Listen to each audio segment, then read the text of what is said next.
everybody. It is I, Viney Moreno, coming to you live in the pre-show, before the free show. I'm Viney Moreno, and that is Carter Yates. Back by unpopular demand. Howdy, y'all. What is up? How's it going? How's it going, Carter? It's going good. Happy to be here as the temporary host of Texas Football Today for Greg Tepper, who we voted off the island, unfortunately. So, unfortunately, yeah. I'm just kidding. He's in New York on a family trip. I've just been really psyched for Survivor Season 50 coming out next week. VNA. Are you a Survivor fan at all? Okay. Listen, so I have never really seen Survivor, and I have heard about it, but I can understand that it's like a show where a group of people go to an island, right, with nothing but their clothes, and they do a whole. Can you explain it better? Yeah, I mean, they basically do like some athletic challenges to try to get the idol or whatever, and the idol's really good for you because you could get voted off because everyone forms secret alliances and stuff. But I was thinking, who amongst our colleagues in the office would win Survivor, do you think? Oh, okay. Because I have, well, first off, I've got 4 people who are out right away, and it's me and you. Why? Well, I'm out because I snore. I have sleep apnea. I keep everyone up in the camp.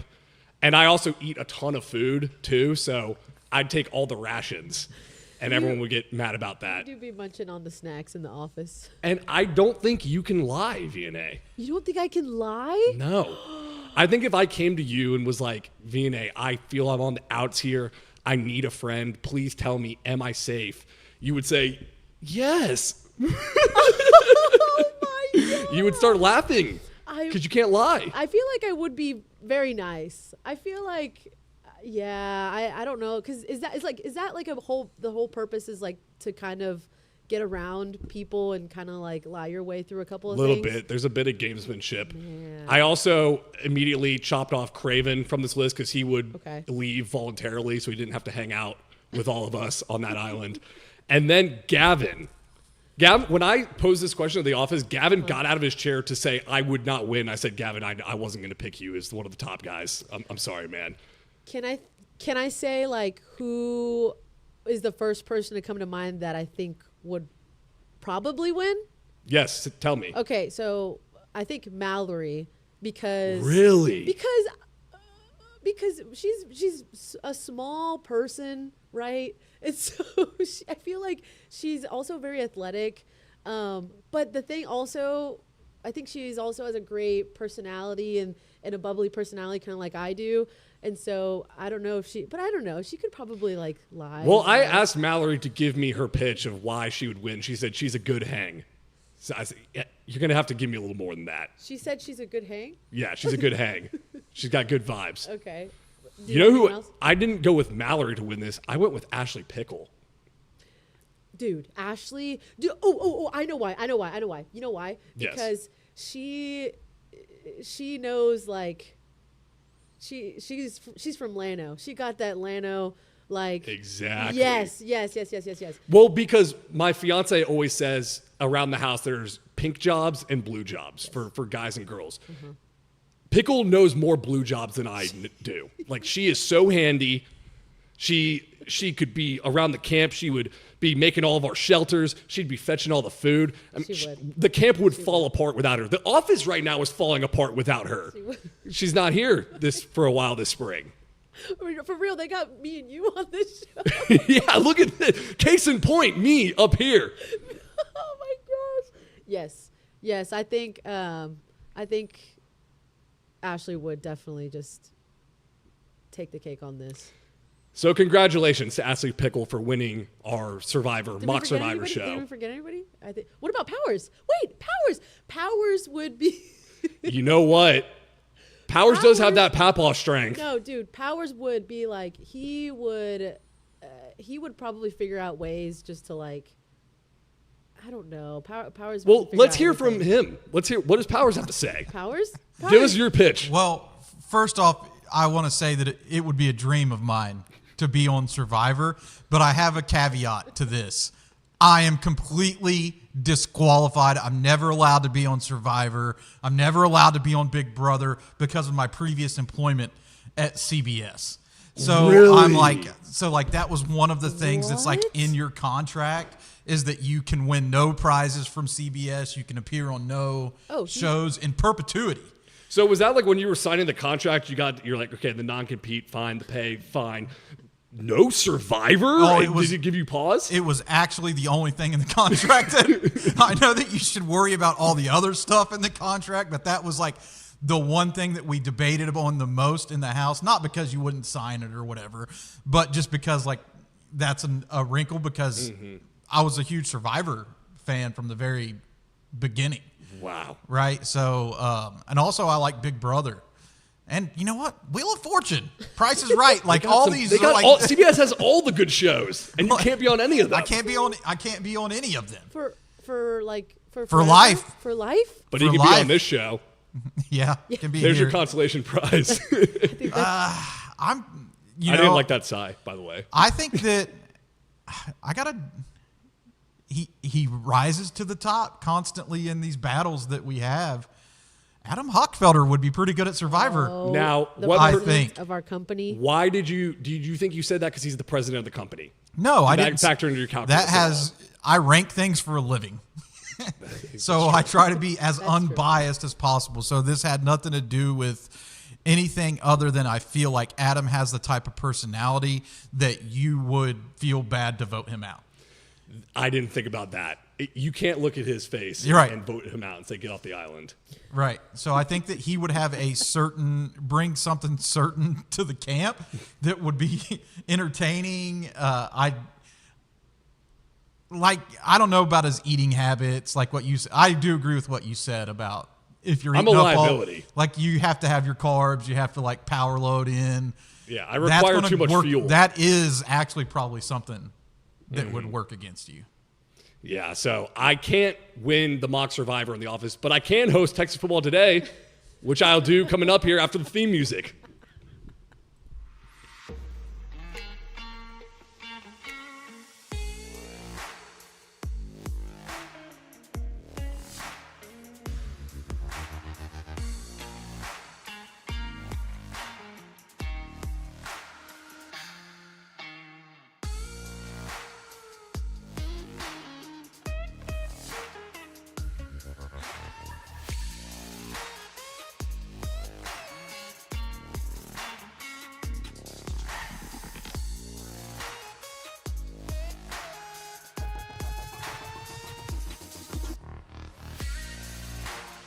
Yes, y'all.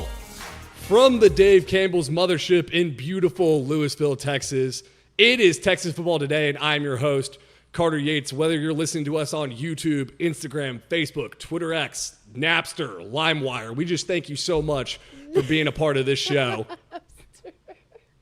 Vina, you couldn't even make it through my opening monologue. Sorry. Do we have first four through the door, by the way? We have first four through the door. We have Tony Blaylock. Hold on, let me put myself on camera. Shout out Tony. Tony Blaylock, Dave Campbell himself, and Gavin Moritz. Hi, guys. What's up, y'all? Well, thank you so much for being here with us today. We got a packed show for you. Huge week in coaching changes in the Texas high school football world. We talked to Matt Stepp earlier this morning to get his thoughts on all of them.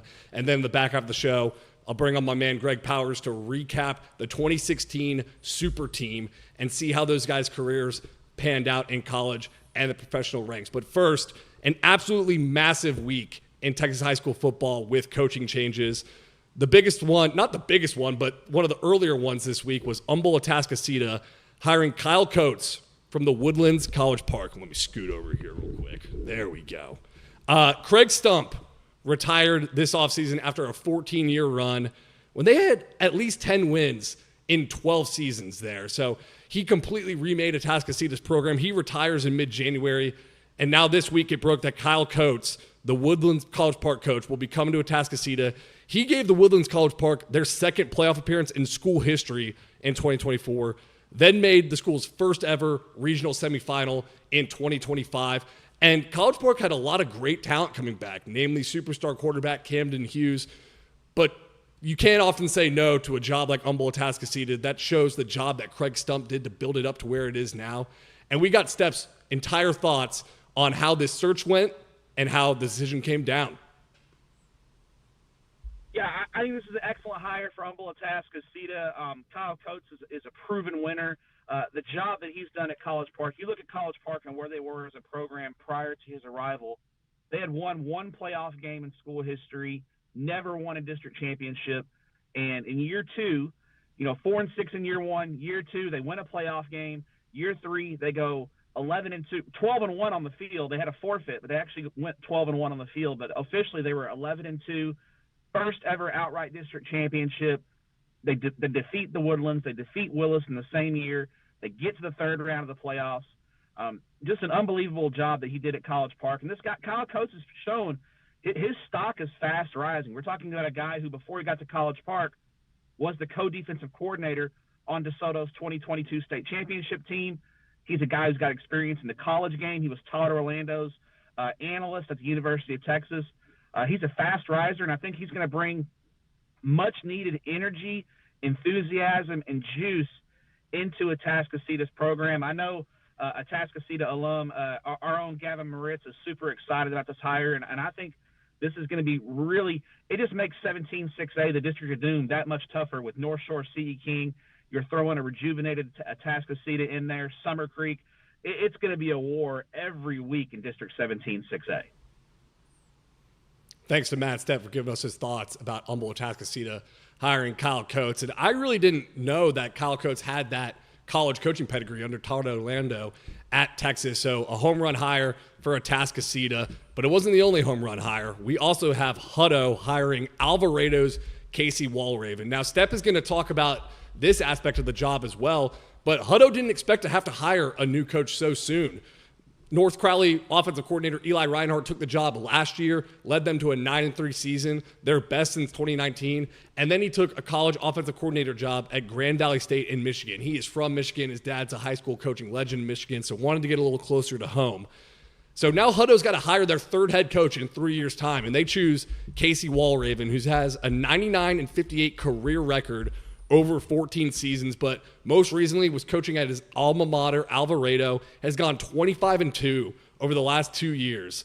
And they were the only 11-man team, guys, to average over 60 points a game last year. They were named the best offense in Texas high school football by Dave Campbell's in the first ever Davies. So big offseason for Walraven. He wins the best offense award, and then he takes over at Hutto as the head coach. Here's what Stepp thinks of this hire. Yeah, I know Hutto, Superintendent Jenny Netherland, Athletic Director Will Compton did not want to be in this position. They were super excited about Eli Reinhardt and the job that he did in his 1 year at Hutto. But, going back to the college game for Coach Reinhardt was kind of the move for him. And I think for Hutto, in back-to-back years to hit home runs with the hire, I think just shows a lot of the respect and what coaches think about the administration of Hutto ISD. Bringing a guy like Casey, pulling Casey Walraven away from his hometown and his alma mater, Alvarado, down to Hutto.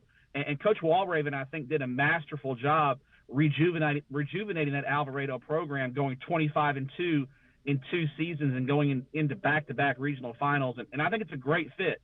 Hutto's got a lot of talent back on the offensive side of the ball. Walraven is a master play caller. The Alvarado offense the last 2 years has been among the best in the state, regardless of classification. I think it's a great fit.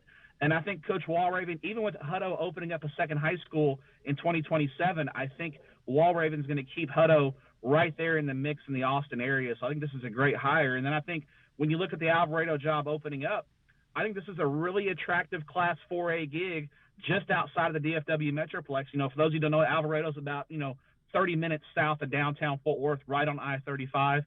Great location, still got a small town, but a lot of big city convenience. And so I think Alvarado, this job will generate a lot of interest in coaching circles, which you can check out on my hot board that I posted yesterday on TexasFootball.com, which kind of gives you 5 guys who I think might be good candidates for that Alvarado. One thing about Hutto, no matter who's leading them, they're going to be slinging the rock around. I mean, this is the school that had Will Hammond, the now Texas Tech quarterback, putting up like 70 points a game. It felt like that Eli Reinhardt, former North Crowley offensive coordinator, as their head coach last year, and now Walraven, who just did a hell of a job at Alvarado. Like we said, put up 60 points a game last year. So the final big coaching domino that fell this week, and you can read all up on it at TexasFootball.com, was Converse Judson.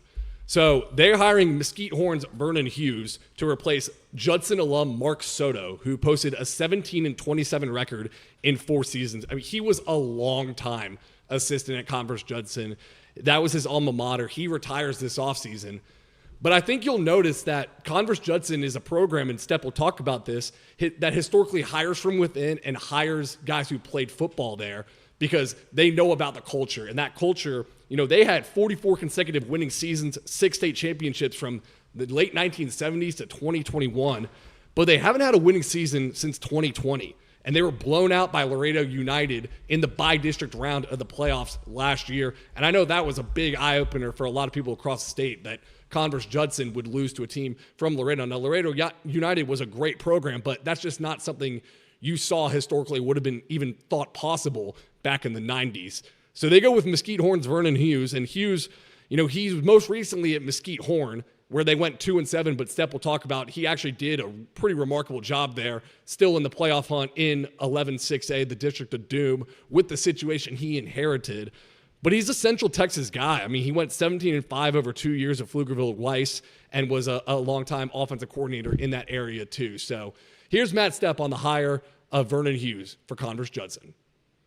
Yeah, Judson bringing in Coach Hughes, I think is an interesting hire because Judson ISD has such a long track record in history of bringing in quote-unquote Judson guys to lead the Judson program. They've almost always gone back to the well and brought someone in who was either an alum or an assistant coach in kind of that D.W. Rutledge tree that built Judson into a powerhouse that played, between 1983 and 2007. Judson went to 11 state championship games. So we're talking about a program that at one point was among the best in the state of Texas. They've fallen on hard times. I mean, last year, never in my wildest dreams would I have ever thought Judson would lose a playoff game to a Laredo school 42-0. That's what happened last year, and they got beat by Laredo United in the first round of the playoffs. It was time for a change. I think Hughes brings a lot of energy, a lot of passion. He's a guy who's going to, I think, galvanize the community. He's already talking about reaching out to some ex-players and some alums. I think he's going to bring a fresh look for Judson. He did a great job at Weiss, going 17-5 in 2 seasons. He took the chance, went to the DFW Metroplex, and you look at Mesquite Horn's record. And they were 2-7 last year, but they were competitive in a lot of games. And he took over a program that, by all accounts, was in absolute disarray at Mesquite Horn, and he had them in the playoff mix to the end of the season. They were in a lot of football games. You talk to a lot of coaches in 11-6A, they'll tell you Coach Hughes did an unbelievable job considering the personnel that he had to work with against the likes of Duncanville, Waxahachie, DeSoto, and Cedar Hill, Lancaster in that district. So I think Hughes is going to come in. The biggest thing that Hughes has got to do at Judson, he's got to keep their talent there. Judson, when Coach Soto left, Judson had 3 players transfer out to a private school right away. So he's got to try to put a fence around Judson and kind of keep those kids in Judson ISD. And then several kids who live in the Judson attendance zone had gone to San Marcos and were part of that San Marcos fiasco a few years ago when they had players. They were suspended for 3 years. So I think if Hughes can keep the talent at Judson, get some energy, get some buzz, I think it'll be a good move, and I think that's a great move. And then, it's really disappointing for Mesquite. I know I talked to AD Cody Groves. They really liked Vernon Hughes and what he was bringing there at Horn. And Mesquite's got 5 high schools in the district. 4 of their head coaches in Mesquite ISD are now in year 2 or newer. So they've got 2 new head coaches and 2 head coaches who are entering their 2nd year. The only coach who's been there longer than 2 years is North Mesquite head coach Tim Cedar, who, if you can remember, that's former Dallas Cowboys kicker Tim Cedar, who's the head coach there at North Mesquite. Well, this offseason has been one of the wildest coaching cycles we've ever seen, and I think this past week was one of the biggest weeks in that wild coaching cycle with 3 big-time jobs finding their guys, so congratulations to all of those programs. Coming up after the break, I've got my guy, Greg Powers, talking about the 2016 Super Team. seeing where those guys ended up in college, how their professional careers panned out. But first, a word from our sponsors. Pour some sunshine with new First Light Community Coffee's first ever light roast. This blend has notes of honey and brown sugar that will brighten any part of your day. Try First Light now at communitycoffee.com. Hello, Candace. Not you again. Me again. Remember our last oil change? Your boyfriend said he knew a guy who knew a guy. None of those guys knew what they were doing, including you, Todd. Silence your oil change anxiety at Valvoline Instant Oil Change, where you can watch our experts change your oil right from your car. Thanks for coming in. And finish in about 15 minutes. Valvoline. Service you can see, experts you can trust. One Texas high school will win bragging rights and a $5,000 award in the Texas Department of Transportation's Saved by the Belt Challenge. Students, all you need to do is go to texasfootball.com and pledge to always wear your seatbelt. Every seat, every ride, every day, and every night. The school with the most pledges will win. Buckling up can save you an expensive ticket and even your life. Click it or ticket. Friday night football is here, and Hometown is trusted by thousands of schools across the nation to make game days effortless. Sell tickets online, easily scan them at the gate, track sales in real time, and keep your community connected with a free athletic website. Make every game a Hometown game. Visit hometown.com to learn more. Every legend starts with a vision. For Dave Campbell, that vision was clear. Tell the story of Texas football like never before. In 1960, he built something no one had before, a magazine that became the Bible of Texas football. Coaches, players, and fans didn't just read it, they lived by it. His words shaped the game. His vision built a legacy. And his name? It will always be written in the story of Texas football. Dave Campbell's Texas Football, where legends begin.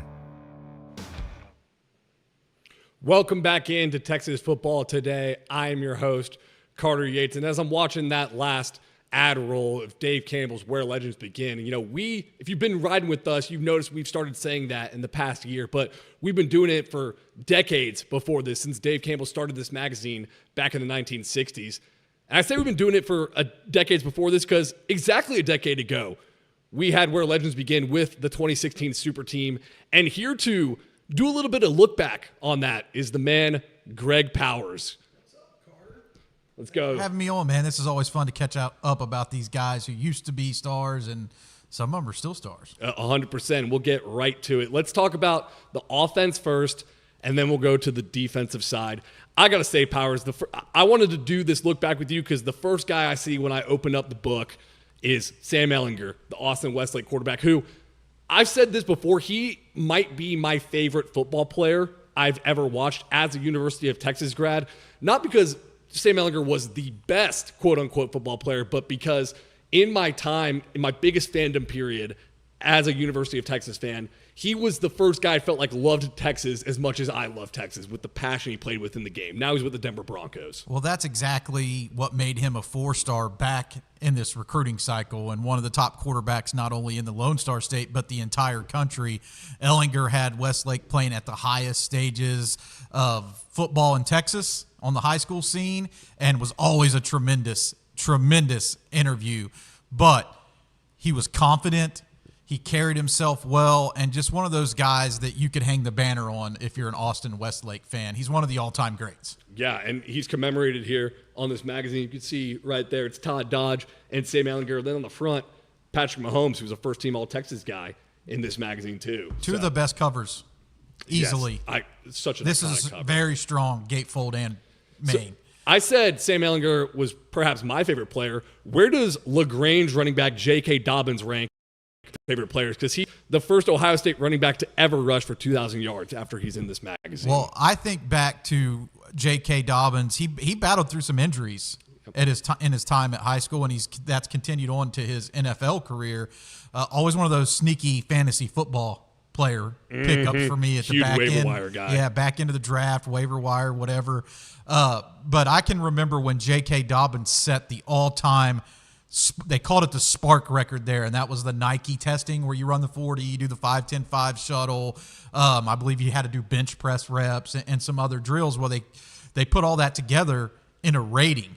Well, we were out in Oregon, and J.K. Dobbins set the record, and I can remember one of my favorite high school moments. J.K. Dobbins sets the spark record, and there's not a lot of guys from Texas covering an event like that, but J.K. Dobbins turns around from like 50 yards away and waves at me. He was so happy whenever whenever he set that record. He wanted to, I had my big camera out and I was trying to get a photo of him. But J.K. Dobbins had one of the most electric performances at the opening of all time, and they call that the Nationals. That's the best of the best of the biggest of the big, and J.K. Dobbins absolutely tore it up. He was special. He still is special. So the next running back we have is Toniel Carter, who played at Texas, Sam Houston, Texas A&M Kingsville. And then there's, hold on, how do you say this guy's name? It's Richmond Foster wide receiver Cedarian Lamb. Yeah, we didn't call him CD. Where did he go? I can't believe we didn't call him CD. I know. So did he go by Cedarian all of high school? When did CD come in, at Oklahoma? I feel like we were calling him CD back then. We just use his government name in the magazine. We just used proper titles. I think it was probably a Greg Tepper. It was probably a Greg Tepper editorial decision there with Cedarian Lamb, CD Lamb. I don't think we have to spend a whole lot of time talking about the accomplishments that he has at the NFL level. He's one of the best wide receivers in the league. He had a tremendous career at Oklahoma, and he was definitely one of those guys who put up monster stats. At Richmond Foster, he kind of burst onto the scene. I can remember, not a lot of people knew about him early in his high school career, so he was I don't want to say he was a late bloomer because he had a strong junior season. He made the super team prior to his sophomore year, but he really had a breakout senior year. So then CD Lamb goes on, does great things. He's not the only one that went on and did great things. I mean, CD Lamb is All-American at OU, 5-time Pro Bowler for the Dallas Cowboys. The other wide receiver here is wide receiver Omar Manning from Lancaster. And Omar went to TCU, Kilgore College, Nebraska. I know he finished out his career there. Tight end Brock Wright from Cy-Fair. And then, Powers, I had my eye on this one. Frisco offensive lineman Jack Anderson, because I know you used to love covering Jack Anderson back in the day. Yeah, Jack Anderson is easily one of my all-time favorite high school guys. We coined the phrase the Collin County Hitman for him. Pancake Stacker, Mr. IHOP. We used a lot of different monikers for Jack Anderson back in the day. Had a tremendous career at Texas Tech. I think he was a little bit of an NFL journeyman over the next 4 or 5 years after he got done playing in college. But he was like a guy that came in right away for the Red Raiders and got on the offensive front, and that's hard to do as a high school guy. But he was Mr. Consistency. Did you play with? Yeah, so you mentioned Collin County Hitman, and I was actually on the other end of that. When I was a sophomore, he was a senior, and I remember in a half-line drill, he basically picked me up and turned me sideways and threw me about 5 yards. Yeah, it was insane. He was a grown man. We have him listed at 6'4", it looks like 285. I don't think that does him justice. He was a 300. He was square body, massive. He was a body mover. If you would ask 15-year-old Carter Yates, he was 6'7", 300 at least. I believe it. Okay, now another Cy-Fair guy, Austin Deculus. So two Cy-Fair guys on the 2016 Super Team. Deculus won a national championship with LSU, now on the Los Angeles Chargers. Yeah, the first three guys, and I'll let you plug the next guy next, but the first three guys on this list, they were all absolute behemoths. I mean, huge, strong, and Deculus went on to LSU, and I think that he's still serving some time in the NFL right now. He's one of those guys right now who's moving around on the practice squad, but if you rolled up to a Cy-Fair game, Deculus was first off the bus. He was absolutely massive. And again, 6'5", 300, listen to this magazine must have been before he got a little bit of his growth spurt. I swear he was playing at 330 at LSU. Well, you got to keep in mind, this is the junior weights. Yeah, this is before their senior year. So, these guys got even bigger by the time they were seniors. Speaking of first off the bus guys, Walker Little from Bel Air Episcopal. He's a first-team all Pac-12 guy at Stanford, now playing on the Jacksonville Jaguars. Yeah, and he's a guy that continues to get better to me in the NFL. A little funny story about Walker Little. They didn't have a helmet that would fit him at Bel Air Episcopal. They had to get it custom made. And there are guys who are listed at 6'7", a lot of guys. Walker Little was a true 6'7", one of those guys where you're in his presence, you feel tiny. Mm-hmm. And I'm a normal sized dude, but Walker Little was just massive. Tremendous high IQ guy, great to talk to. And Bel Air Episcopal, back in the day, they were cranking out top recruit after top recruit. There's one guy on the super team all defense, too, that we'll talk about here coming up in a second. And let's round out this list now. Wes Harris at Aledo, the offensive lineman. He played at TCU. McKinney Boyd, offensive lineman. Tyrese Robinson, all Big 12 guy at Oklahoma. Now on the Birmingham Stallions in the UFL. Finally, Crosby athlete Manny Netherly. He played at LSU and San Jacinto College. Any stories on those guys? Any remembrances? Well, Wes Harris was, of course, a member of those Aledo teams that were winning all those championships. He had a bit of a career at TCU where he had to battle through some injuries, but his TCU career culminated with an appearance in the national championship game where that was actually his best season on the field. So, of course, his brother was also a linebacker at TCU. So the Harris family gene pool is deep in Aledo, but it was awesome to see Wes Harris's career come full circle. And I would have to say, I feel good about the athlete. Mm-hmm. Manny Netherly was an athlete. He ended up playing defensive back at LSU where he was recruited mainly as a wide receiver. So that athlete tag worked out because he played both in college. Okay, now flipping over to the defensive side, and we talked about Bel Air Episcopal products like Walker Little. How about Hollywood Marv? Marvin Wilson, the defensive lineman, 6'5", 300, is just ridiculous. He played at Florida State and is also on the Birmingham Stallions. I got to tune into the Birmingham Stallions. The Birmingham Stallions sound loaded. Yeah, with Tyrese Robinson, too, from McKinney Boyd. Marvin Wilson was a no-doubt five-star guy to me. Like, he really could get off the ball. Big, strong, long arms. And of course, he had some decent years for the Philadelphia Eagles in the NFL. I actually thought that he was going to develop into one of these generational type of talents in the NFL. And I think one of the things that could have set him back a little bit is the Philadelphia Eagles defensive front is just so good. For sure. Right? It's like the entire Georgia Bulldogs team. No doubt about it. They are loaded, and Marv is one of those guys that he was amazing. That Bel Air Episcopal team was really good because Jalen Waddle was also. Oh my God, I forgot about that too. Yeah, Jalen Waddle was. That is a ridiculous. Jalen Waddle, team. I think he was a year behind them, so they had Jalen Waddle, Marvin Wilson, Walker Little, all on the same team, and I went and watched them down in Bel Air play against a very strong Fort Worth All Saints team that had the Brockermeyers on it, and that's one of the best to this day, one of the best private school games I've ever watched. So the next guy on this list is the one guy I have legit no idea what happened. It's LeGaryon Carson. You and me both, man. We'll just not spend very much time talking about LeGaryon, but I think anybody that would have been back in the day covering this would have, we all had him on the radar and just had some, I believe, and I'm not even going to say it, maybe some things derailed his trajectory. I remember he was committed to Texas because this is around the first time I really started following recruiting. He had 170 tackles, 40 tackles for loss, and 20 sacks as a junior. Yeah, he was a GoDaddy. Just unbelievable. Okay, so a guy who did pan out in college and the NFL, Kelevon Chason from North Shore. One of the best, and still have his interview from the Under Armour All-America game on my voice memos to this day because it was just such a fun interview. I had a lot of fun covering his recruitment, but we all remember the play that he made, and I believe it was against Austin Westlake where he batted down a pass to send North Shore to the state title game back then. So Kelevon Chason proved it on the Texas high school football field. He went on to college to become a star, and he was one of the top picks in the NFL draft, but his story isn't one of easy success once he's gotten to the NFL.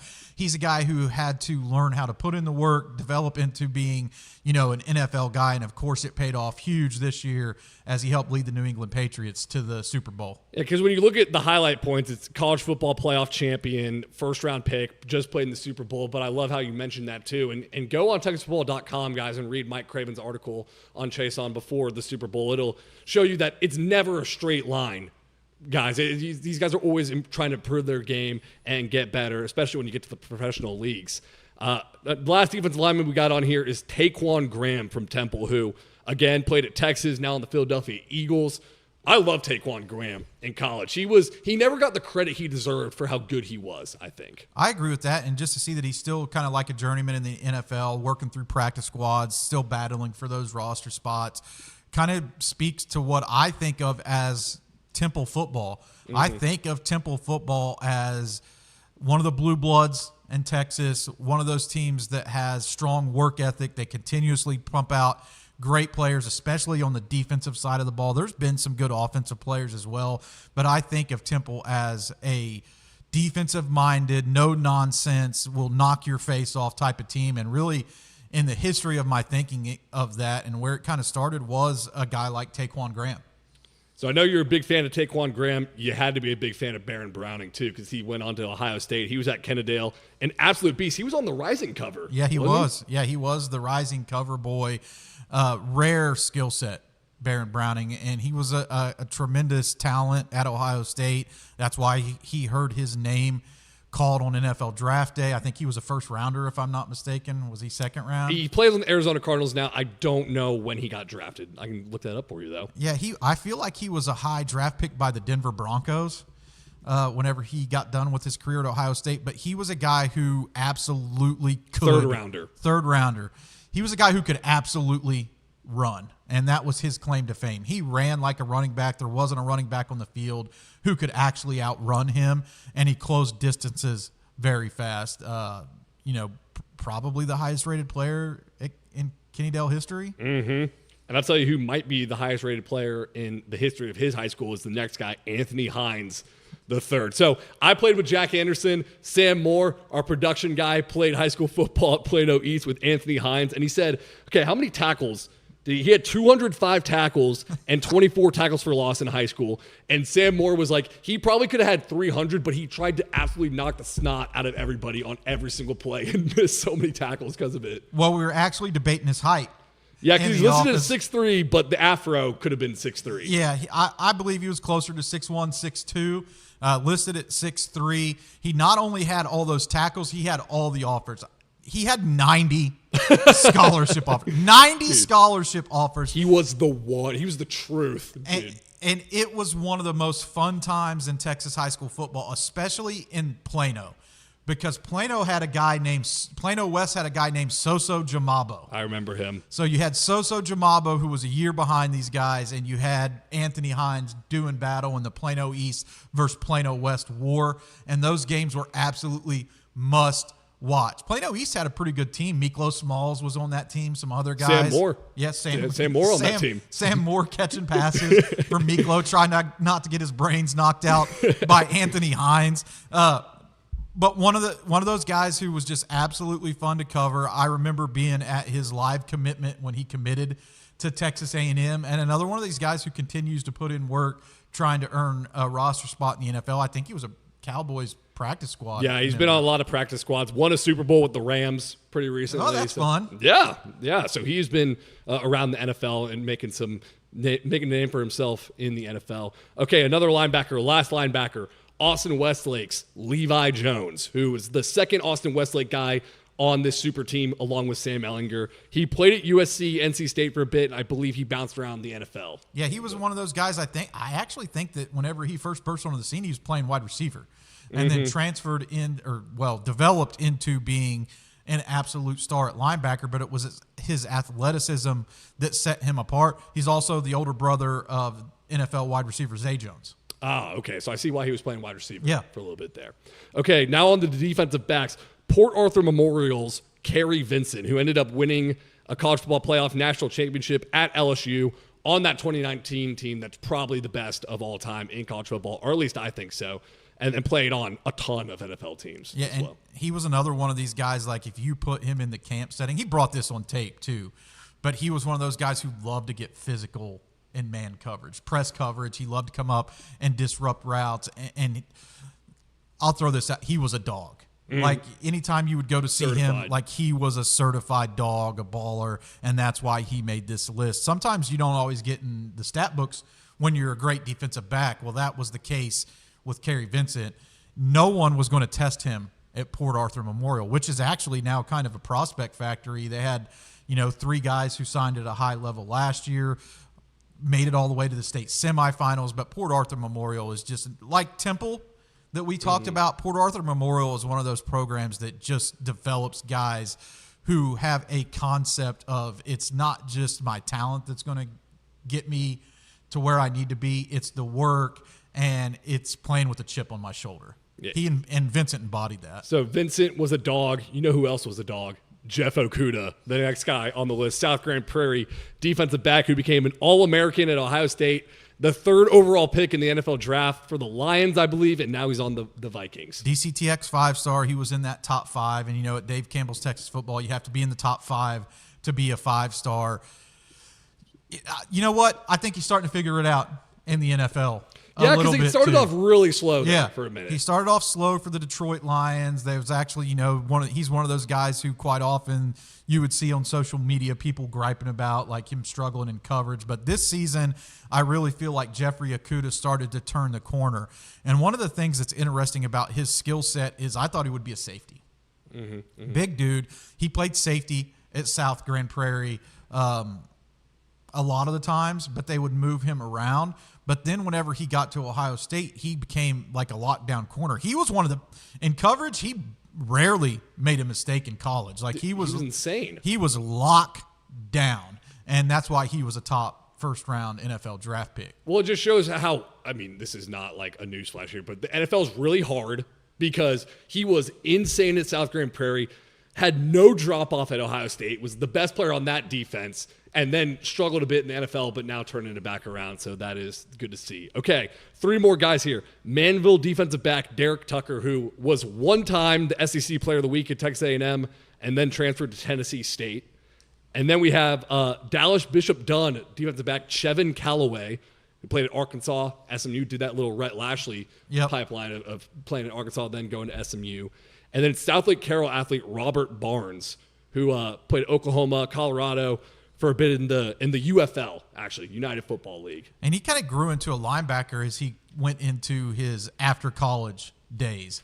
And if you were talking to me about a guy on this list who I thought I'm surprised that he wasn't a big-time NFL guy, it would probably be Robert Barnes. He was a do-everything player at South Lake Carroll, gave them an edge on defense, would knock your face off, was tremendous in coverage at all the camps, and just a huge frame. So the biggest surprise on this list for me as a guy who isn't like still playing in the league right now, because he had a tremendous football IQ. Like he just got it. It's Robert Barnes, but he was so fun to watch at South Lake Carroll. Who was your favorite player to watch among the offensive and defensive teams? Do you have one? I'm putting you on the spot here, I know, but you answered Robert Barnes as the guy you thought would have had a big-time NFL career. Let's do some more superlatives. Who was the favorite person to watch, and who was the favorite person to cover? Okay. I will go, they might be the same person. Okay, I like that. You're going to like it because it was Jack Anderson. There we go. I love the pick. As far as, go town. Like there were other guys on this list that were rated higher than Jack Anderson, but he was one of those – all right, I'm going to set the scene. I'm going to set the scene a little bit. The Stars just opened, right? And there's a lot of hype behind the Star, and it is a tremendous facility. But people who attend games there understand the nuance of what it's like to play there. Sometimes because of the echoing and all that kind of stuff, depending on what the matchup is, it at times doesn't feel as hype as it is. No. If you sit in the stands, you have a different experience. So, I watched the Frisco Lone Star game this year from the stands, really hyped. But when you're down on the field, as you know, there's a different feeling based around the sound that you're able to hear. It's like muted because it's supposed to be the Cowboys practice facility. Right. Yeah, I guess muted is the right way to say it when you're on the field.